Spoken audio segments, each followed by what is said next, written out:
To the gentleman from Iowa. Gentleman from Iowa is recognized for 2 minutes. Thank you, Mr. Speaker. I thank the gentleman from Louisiana for his work and for yielding on this. And I want to also thank the gentleman from Montana who has drilled into this deeply, and that's a big reason why we're able to be here today.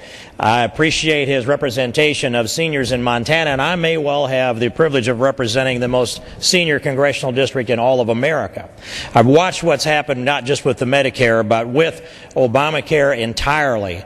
And when I hear the comments about the whims of the health insurance industry, that may well have been what helped write this bill in the first place, is large health insurance companies. But we had 1,300 of them when we started this process over a year ago. We have fewer today. We had 100,000 possible health insurance policy varieties. We have fewer today. We're looking at a $2.6 trillion in outlays over Obamacare for the first full decade of its implementation. And we've seen 2 federal courts rule Obamacare unconstitutional. We've uncovered the, I think it was intentionally hard to find, numbers that were hidden in the automatic appropriations of Obamacare to the tune of $105.5 billion to be laid out. We're sitting right now on top of $23.6 billion that are being used intensively to implement Obamacare.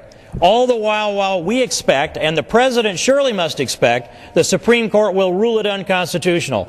Obamacare has been rejected by the American people. It sent 87 freshman Republicans here to Congress to repeal it. Every Republican in not only the House of Representatives but the United States Senate has voted to repeal Obamacare in H.R. 2 and voted to cut off everything that could be ruled in order on the floor in H.R. 1 that would be used to implement or enforce Obamacare. This is the language that cuts off the automatic spending to Obamacare. It puts a freeze on it so the courts can decide, so the will of the people can be reflected not just in the House of Representatives, but eventually in the United States Senate. And also, let's bring a president that will sign this repeal, this unconstitutional takings of American liberty that's known as Obamacare. Thank you, Mr. Speaker.